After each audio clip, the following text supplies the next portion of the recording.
Слушайте, а если мы назовем Ризаэддина Фахретдина современным словом графоман, мы будем правы? Нет. Почему? Сейчас мы поговорим о Ризаэддине Фахретдине, известного дореволюционного татарского богослова. Передо мной исследователь творчества Ризы Фахретдина Лилия Байбулатова. Лилия, расскажите, пожалуйста, что вы за исследователь, откуда вы, где вы работаете? Здравствуйте. Ну, хотел бы сначала немножко вас поправить. Он не только богослов, он ученый, журналист, религиозный деятель. Работаю я в Институте истории имени Марджани, Академии наук РТ. Занимаюсь творчеством Резы Фахретдинова еще с 2000-х годов, когда мне дали тему диссертации «Источниковая база свода Асар Резы Фахретдинова». И с тех пор началось вот мое знакомство с его работами, с его жизнью, с его биографией. И до сих пор работаю. У вас уже есть какие-то публикации, книги по истории Резы Фахретдина? Да, у меня есть публикации. На основе моей кандидатской диссертации в 2006 году вышла монография, она так и называется, как и диссертация «Источниковая база свода Асар Ризаэддина Фахретдинова». Есть у меня также многочисленные статьи о его творчестве, о его жизни, которые вышли в разных журналах и до сих пор продолжают выходить. В ближайшее время ожидается ли публикация, подготовка каких-нибудь материалов, связанных с Ризаэддином Фахретдином? Публикации ожидаются, по крайней мере, вот одна статья готовится, вернее, она написана, мне нужно ее перевести на татарский язык. Это статья о том, как представляет Реза Фахретдинов развитие наций. Эта статья, но будет еще более крупная публикация в татарском книжном издательстве, готова уже лежит книга. Это биография Ризаэддина Фахретдинова, краткая биография, именно вот для того предназначенная, чтобы вот ознакомить широкий круг читателей с его жизнью и его творчеством. Вы можете сказать, вот на сегодняшний день широкому кругу читателей много трудов Фахретдина доступно, известно? Или еще есть что-то там в закромах архивов, там, может быть, где-то еще что-то спрятано? Мы не все еще знаем о его трудах и мыслях. Ну, мне кажется, много работ, конечно, уже доступно. Если взять его исторические работы, то это свод Асар. Он издан на татарском и русском языках, первый, второй том отдельно, и третий, четвертый том совместно. Это его главный исторический труд считается. Также его работы вышли еще в советское время. Это «Казанский хан», о ханах Золотой Орды. И периодически, да, издается. Вот я знаю, что его тоже очень крупная библиографическая работа «Машхур Хатанар», знаменитая женщина, она находится в печати. Это тоже замечательный труд, он тоже будет доступен. Но, естественно, есть еще много работ. Вот как раз недавно просматривала, что хранится в Уфе в архиве. До сих пор не изданный в рукописном виде хранятся двухтомник «Юаныч», «Утешение», который он написал в советское время. Потом еще одна книга «Юлдаш», да, «Юлдаш. Спутник».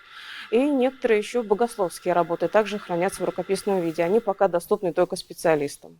Слушайте, а вот «Машхур Хатанар» прям заинтриговало название. Если кратко, о чем это произведение получается? Это биография знаменитых женщин, не только татарок, но и среди них есть, которые проживали на территории Поволжья и Приуралья, но и другие, то есть и Средняя Азия, Египет, другие страны, европейки. Концепция у него одна, в принципе, в биографиях. Это показать достижения людей, которых он описывает в тех или иных областях. А так как он, Реза Фахретдинов, очень стремился к тому, чтобы женщины получали образование, как мне кажется, эта книга должна была служить для того, чтобы вот татарские женщины, ну вообще башкирские женщины, тюркские женщины, все те, которые проживали на территории татар, Поволжья и Приуралья, они видели, какие могут быть женщины, чего они могут достигнуть, и чтобы они служили им примером. Слушайте, а вот его произведение «Юаныч», которое еще пока в архиве, что-то известно? Он там, наверное, рефлексирует по тому, что вот, пришла советская власть. Скорее всего, «Юаныч», как переводится на татарский? Утешение. Утешение. То есть он себя, получается, утешает, да? Утешает он себя тем, что в советское время его книги уже не издавались. И утешает он себя, свою душу написанием своих мыслей. А мысли это были разные. О культуре, об истории, о философии, о религии, о власти в то же время. Вот, допустим, есть такой вот один факт там известный. Ну, мы знаем, что он был кадием на протяжении многих лет в духовном собрании. И вот он о кадии пишет. Кадием становиться нельзя. Чтобы стать кадием, нужно быть только очень сильно уверенным человеком. Он какой-то неуверенный, получается, сомневающийся Он человек. сомневающийся, он добрый человек, мягкий. И, видимо, чтобы противостоять внешним обстоятельствам, которые действуют на кадиев, а их было очень много, нужно быть сильным человеком, с его точки зрения. Не только грамотным, но и сильным психологически. Слушайте, вот он родился в 1859 году. То есть он новое столетие, 1900 год встретил, будучи 41-летним мужчиной, да? Мгм. А уж вот эти все события, связанные с революциями, вообще встретил уже такой зрелый мужчина в летах, с очень таким длинным жизненным опытом. Как это все отражалось на его произведениях? Мы можем вот сказать, что вот это вот он произведение написал там под впечатлением вот каких-то там событий, обстоятельств своей жизни? Да, если проследить, конечно, наверное, можно. Вот какое у него самое первое произведение получается? Ну, самое первое произведение, он его издал еще в 1787 году, «Китаб аль-Ихтибар», это книга о морфологии была. Ее, кстати, высоко оценил Маржани, хотя он с ним не знаком был лично, но прочитав эту книгу, он сказал, что в этом человеке есть надежда, А вот он достигнет многого. это о чем книга получается? Это книга о морфологии. Это книга... Арабского языка? Да, И- да. А почему так важно было про арабский язык писать? Это было важно для того, что в медресе это преподавалось. Это как был учебник для шакиртов. То есть учебное пособие Да, получается? да. Видимо, на собственном опыте и видя, как им преподают достаточно непонятно или тяжело, он решил составить свое собственное учебное пособие. Интересно, то есть чисто прикладной характер, Да. никакого там мировоззренческого какого-то открытия. Интересно. И это, получается, он во сколько? В 28 лет написал, что ли, получается? Ну, если посчитать, то да, где-то так. То есть, а потом уже его труды начинают больше характеризовать его как ученого. И самый главный труд, он начал еще издаваться, «Свод Асар». Его первая часть была издана еще в 1899 году в Казани, первая часть. А дальше уже издавались по частям до 1914 года. Так вот, если вот смотреть, как влияли на него обстоятельства внешние и как это отражалось на его трудах, то можно сказать следующее. Ну, как мне кажется, это моя точка зрения. В введении он пишет: наши единоверцы, наши соплеменники должны знать свою историю.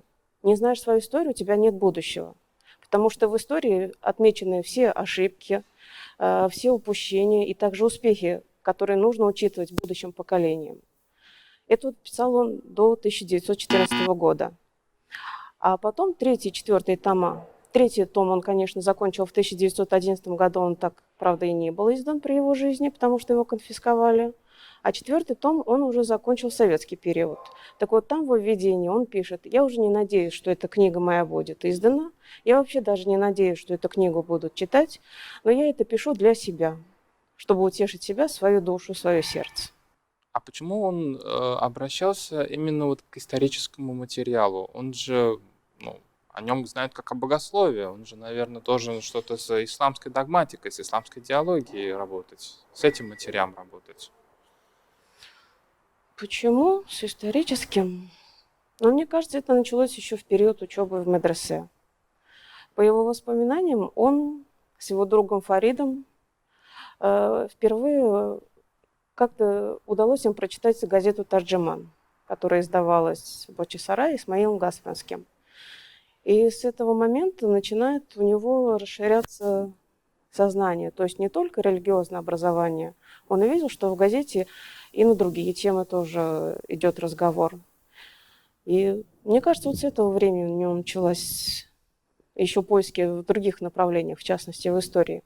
А потом уже, когда он начал работать в духовном собрании кадием, он постоянно проводил время в архиве. Хотя в его обязанности это не входило, он приводил его в порядок. А там, судя по всему, хранились бесценные материалы, в том числе и исторические. Его это заинтересовало. Мне кажется, все оттуда идет. Вот когда мы его определили, вы сказали, что он журналист. Что вы имели в виду? Почему Ризадин Фахриддин вдруг журналист? Ну, журналист, возможно, я не совсем точно сказала, он больше редактор. В 1906 году братья Ромеевы из Оренбурга, известные золотопромышленники, пригласили его к себе в Оренбург. И он переехал, согласился на их предложение, и сначала он стал редактором в газете «Вакат» «Время», а потом специально, мне кажется, для него открыли журнал Вот так «Шура». вот, под конкретного человека журнал Мне открыт. кажется, да, потому что они оценили его способности, и все долгие годы до самого закрытия он был бессменным его редактором. То есть, если не под него, его бы, наверное, заменили бы. Он как редактор что-то писал или там только Он- правил, редактировал? Нет, он писал, в том-то и дело. Одна колонка была его. Мне кажется, порядка 60% материала были его собственные. По крайней мере, там есть вот колонка «Знаменитые мужи», и по подсчетам Мадины Рахимкуловой, которая занималась его творчеством, и в частности журналом «Шура», около 800 статей – это Резы Фахриддинова. Слушайте, а если мы назовем Ризаддина Фахриддина современным словом графоман, мы будем правы? Нет. Почему? Ну, смотря что вы вкладываете в понятие Ну, графоман. человек, который прям пишет, то есть человек рассуждает, его какие-то события впечатляют, он что-то переживает, и сразу же начинает писать. Мне кажется, он писал не для того, чтобы писать, чтобы это публиковать. Он писал это с целью, чтобы ознакомить читателя с какой-то проблемой, с какой-то темой, с какой-то биографией, которая, возможно, станет толчком для их дальнейшего развития. То есть это просветительство, получается, современное, да? Вот вы говорите графоман. Вот я как-то проводила контент-анализ его статей в газете «Вакат» и в журнале «Шура». И что вышло? Основная часть его статей была посвящена образованию. Вторая часть была посвящена как раз вот религиозным проблемам, но тоже в религиозным проблемам не в таком вот чисто богословском смысле, а именно к религиозным проблемам в бытовой и в повседневной жизни. Это две главные его основные задачи были. Слушайте, а вот он сам-то вот, получается, расширял вот свое знание, свой кругозор, ну, получается, сам, да? То есть он никаких лекций не посещал, да? Там вот мадресе отучился и все на этом получается, да? Да, вы правы. То есть он был самоучкой? Он был самоучкой. После того, как он даже еще когда в медресе учился, он выписывал газеты. Когда переехал в Уфу в 1891 году, он опять начал выписывать газеты из Туниса, из Египта, из Йемена, из Турции. У него была широкая библиотека. Он книги покупал, заказывал.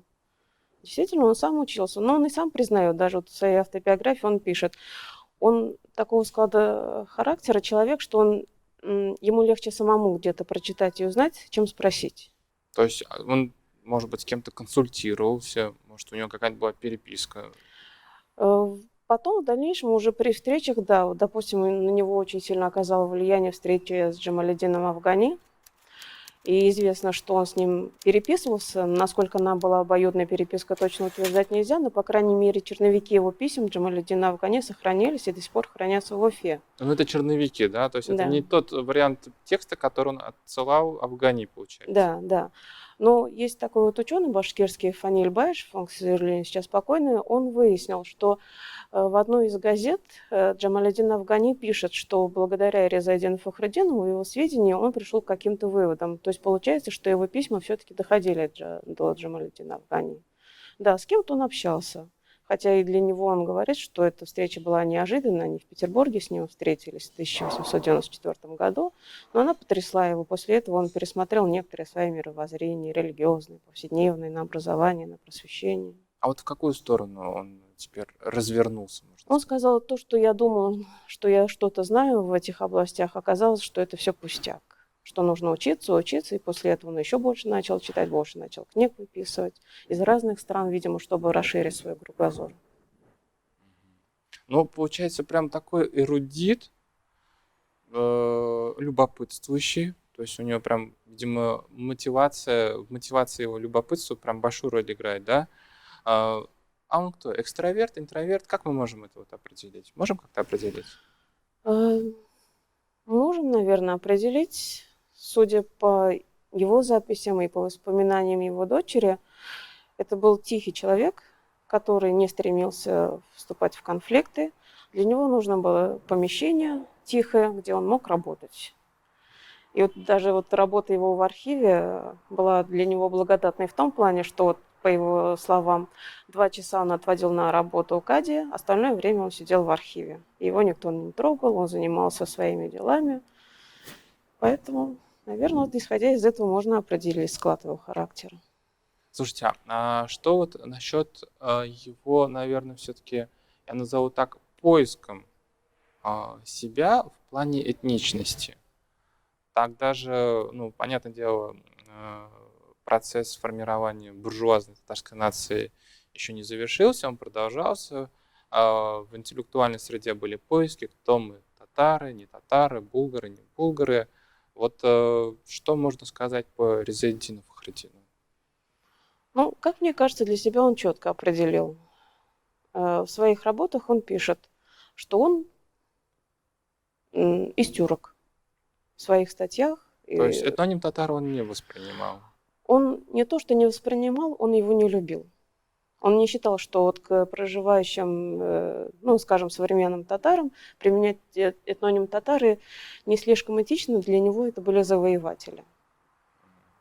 Поэтому он говорил, что он тюрк или мусульманин. А вот к этнониму булгар у него какое отношение было? Ну, к этому этнониму было положительное отношение. По словам его дочери Асмы, один из его предков, Кармаш, у него был низ Аль-Булгари. Я, конечно, сама не встречала, но его дочь говорит, что в некоторых своих работах или письмах он подписывался Аль-Булгари. Булгария. Да. То есть, возможно, что он положительно к этому относился. То есть вот он когда, получается, вот это написал там произведение, в каком примерно году он определился? В 1906 году в газете «Вакат» вышла статья. То есть ему было уже 47 лет, получается. Ну, возможно, да, если вы так быстро посчитали. Статья называется «Тюрки». Тюрки. Да. То есть он потом не возвращался к этому вопросу, даже, например, тогда, когда уже у нас сформировались там Татарская республика, Башкирская республика, все там разбежались по своим национальным квартирам в большой коммуналке в виде Советского Союза. Он не возвращался к этому вопросу. Он возвращался к этому вопросу только на страницах журнала «Шура», когда тоже поднимался вопрос, кто же мы, татары или тюрки, или как-то по-другому надо называть. Там цикл статей появился. Некоторые статьи были подписаны Тюркугла, и некоторые читатели считали, что это Реза Фахретдинов. И в одной из статей он пишет, что это не он, кто-то другой человек, но он свое мнение высказал. И по этому поводу он считает себя потомком тюрков. То есть на этом он вопрос закрыл. Ну, в принципе, сейчас современники вокруг его имени, можно так сказать, сконструировали новую дискуссию. Все-таки он башкир или не башкир. Вот скажите, известно на сегодня, в каких документах о нем написано как о башкирине, башкирце, башкире, что известно? Ну да, есть такие несколько документов. Один из самых первых, но не конкретно его, касающийся, а его отца. В метрике, где записано рождение Ризаэддина Фахретдина, написано, что его отец башкир Фахретдин. Дальше это встречается в основном в официальных документах. Это в официальной биографии, которую составил Духовное собрание в 1903 году, и там указано, что он башкир. И в 1912 году Ризаэддин Фахретдин получал паспорт, где также написано, что он башкир из деревни Кичучатовой. В других документах, конкретно, вот, допустим, если брать перепись 1901 года, там написано, что он типтярин.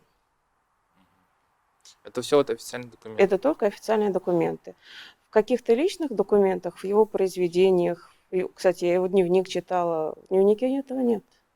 Нет, то есть он просто для официальных властей там записывался как башкир, ну, наверное, имея в виду свою все-таки сословную принадлежность. Возможно, это имело в виду, возможно, какие-то другие были причины. Сейчас трудно об этом гадать, но, по крайней мере, ни его дети, ни его внук, я была знакома с его внуком Аруслан Шарафом, они не говорили, что они башкиры.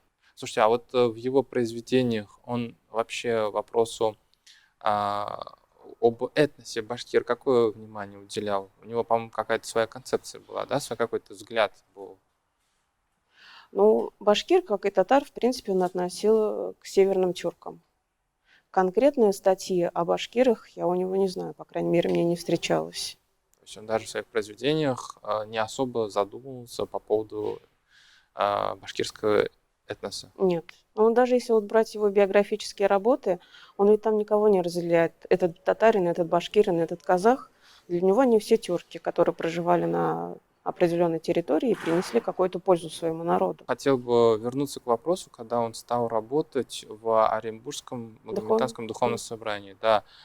Вот что нам известно на сегодня об этой структуре? Ну, понятное дело, что это все-таки прогосударственная структура, да, создана для того, чтобы царь при помощи этой институции как-то контролировал, управлял мусульманами края. В то же время муфти – это, наверное, скорее всего, российский чиновник, начальник. Как вот он в эту структуру вошел? Можете рассказать? Ну, вошел в эту структуру благодаря муфтию Мухаммедьяру Султанову, который заметил его на экзаменах в духовном собрании, еще на должность имама. И Резаэддин Фахриддин его поразил своими знаниями. Не шаблонными знаниями, которые давали в медресе, а более широким кругозором. Он его заметил и сказал лично Фахриддинову, что при первой возможности он пригласит его на должность в духовное собрание в Уфу. И он свое слово сдержал. В 1891 году Реза Фахриддин начал работать в духовном собрании. То есть это в 32 года, получается, он получил это назначение? Да, получается так. Слушайте, а что значит вот быть кадием? Он как-то писал о том, что вот он стал кадием, для него теперь там новый круг ответственности, функции были возложены. Он как-то вообще думал об этом? Он писал об этом в своей биографии, как он характеризует. То есть он пришел в кабинет, ему выделили стол, положили перед ним дела, которые необходимо рассмотреть, и на этом практически все. Конкретно, что именно нужно делать, как нужно выносить решение, ему никто не объяснял. Возможно, он спрашивал, возможно, до чего-то он сам дошел какими-то путями, ориентировался на своих предыдущих товарищей. Но... Он в Уфе, получается? Да, он переехал в Уфу. Мне кажется, он сам достиг. Ну, раз это не отразилось в его трудах, видимо, его работа не сильно-то его и впечатляла и трогала. Его работа впечатляла, мне кажется, потому что, кади, чем они занимались? Они разбирали дела мусульман. Это различные дела могли быть. Деление имущества, разводы. То есть перед ним проходила вся бытовая, вся повседневная жизнь мусульман округа духовного собрания. Он видел, какие проблемы у женщин, какие проблемы у мужчин, у детей возникают при тех или иных ситуациях. То есть его это трогало, и это, кстати, мне кажется, отразилось в его работах. Как это могло отразиться? Он там приводил примеры из своей работы? Он не приводил примеры из своей работы, но очень много его работ посвящены женщинам. О том, что они должны получать образование. И это мое мнение, видя вот состояние, положение женщин после развода, о том, как они практически остаются или на улице, или они унижаются, он считает, что женщины должны получать образование, получать какое-то ремесло, чтобы они могли сами себя содержать, если их некому содержать. Нет ни родителей, ни мужа. А что за жена, что за женщина, что-то о ней известно? Женщина, известно ее имя, известно, что она занималась семьей. То есть она была полностью посвящена своей семье. Такой типичная мусульманка, получается, тех лет, да? Да. Хотя он, конечно, говорил за то, чтобы они получали образование, наверное, более как-то открытое общество. Учитывая, что дети его получили образование, в том числе и на русском языке, значит, его жена не была против этого образования. Слушайте, а вот действительно он обращал большое внимание именно вот женщинам, женскому вопросу, да? И, насколько я знаю, есть какое-то вот произведение, может быть, короткое его эссе, где он какое-то особое внимание обращается к башкирским женщинам. Что это за произведение? Не можете сказать? Да, я слышала. Это вы, наверное, имеете в виду, где там достаточно унизительно говорится. Там, да, он как-то жестко высказался по поводу их образа. Его прям вот этот вот вопрос трогал, да, получается? Конкретно вот в тех изданных работах я этих слов не видела. Скорее всего, это в какой-то из одной из статей. Я ее до сих пор ищу. Не нашли еще, да? Еще не нашла. Потому что мне какие-то подписчики уже присылали этот материал. Но он там, да, он был очень сильно недоволен моральным обликом, получается, башкирских женщин. И вот интересно, вот кого имеется в виду? Этничность или сословность этих женщин, говоря, Мне кажется, и не то, и не другое. что это А именно человечность. человечность. Потому что он говорит, что женщина должна быть опрятной, должна быть образованной, потому что она воспитывает детей, которые станут в дальнейшем продолжателем их рода. Резадин Фахраддин и Советский Союз, гражданская война. Что вы можете сказать, вот как он через себя это все пропускал? Ну, мы просто возвращаемся к его вот этому произведению «Утешение», когда он, видимо, уже разочаровался, наверное, да, и понял, что он уже интеллектуально не востребован. Как он? Ему было тяжело. Тут уже и скрывать Он, по-моему, нечего. какие-то все-таки позиции еще занимал, да, какие-то у него были. В 18 году он вернулся обратно в Уфу из Оренбурга, его назначили кадием. Потом он был исполняющим обязанности муфтием, и в 23 году он был выбран муфтием Центрального духовного управления мусульман Советского России. Союза, Да, получается. и до 1936 года он был муфтием. Слушайте, он 13 лет, получается, был муфтием. С 23 по 36, да? Ну, это, по-моему, приличный срок. Это приличный срок, при том, что он не хотел быть муфтием. По крайней мере, в 30-х годах он уже несколько раз подавал заявление на то, чтобы необходимо провести совещание, что для переизбрания. Но все время откладывали по разным причинам. И он так продолжал исполнять обязанности муфтия. А у нас есть какое-то понимание, чем он был удобен, получается, советским властям? Он не шел на конфликт. Был бесконфликтен, получается. Старался не идти на конфликт. Он понимал, что он живет сначала в Российской империи, потом в России. Он понимал, что мусульманам нужно консолидироваться, жить мирно, так скажем. Поэтому он не шел на открытый конфликт. Конечно, когда вот уже в конце 20-х годов, в начале 30-х годов начались сильные гонения на национальное образование, на религию, то он не выдержал, он, конечно, писал письма в ЦИК, в которых он открыто писал, что столько-то мечетей закрылось, идут гонения на религиозных деятелей, на них навесили непомерные налоги. Это нужно как-то прекращать. На сегодня бытует такое мнение, что Резадин Фахраддин предлагал пересмотреть какие-то мусульманские обычаи, традиции, да, причем даже некоторые, которые имеют там, догматическую, например, основу, да, то есть идеологическую основу в исламе. Действительно ли он выступал за какие-то изменения, не знаю, за введение новшеств или за отмену каких-то традиций? Да, можно сказать, что он выступал за отмену некоторых традиций, но нельзя их рассматривать только с чисто религиозной точки зрения. Допустим, о каких традициях идет речь? Об этом говорят многие богословы. Реза Фахриддинов выступал против того, чтобы проводить третьи, 40-е дни после смерти человека, годовщину смерти человека. И с чем это он связывал? Он не был против этого. Но смотрите, вот об этом он пишет в своей книге «Джавам Гуль-Калим Шархе». Она была издана в 16 году. То есть к этому времени страна уже была в гражданской войне. Население, Готовилось можно сказать, к гражданской войне, да. Да, готовилось к гражданской войне. Населению нельзя сказать, что оно прям очень сильно шиковало Да и в плане еды, в Первая плане мировая денег. война Да, тоже Первая мировая война. ресурсы стягивала. Так вот, он объясняет свою позицию как? Да, богатые люди, состоятельные, они могут проводить все эти ритуалы, традиции, но они проводят это с шиком. Простые сельчане смотрят на них и считают, что они тоже должны так проводить. И действительно, они пытаются достигнуть уровня состоятельных людей, но для этого они влезают в долги. Они проводят третьи 40-е дни, и все. На этом они уходят на дно. В каком плане? Что у них нет денег, средств к существованию, и они вынуждены побираться. И поэтому увеличивается количество нищих Там, наверное, мусульман. еще и, условно говоря, письма счастья из фронта приходят, что тот или иной человек погиб, наверное, да? Это тоже отражается на том, что в деревнях количество умерших мужчин увеличивается. И тоже на благосостоянии, наверное, отражается. Тогда всех селян. Он это, по крайней мере, не отмечал, но вот именно то, что вот простые люди, у которых нет достаточного состояния, пытаются перепрыгнуть выше своей головы, чтобы показать, да, вот они тоже умеют как и другие, пустить пыль в глаза, но при этом не учитывает свои возможности финансовые.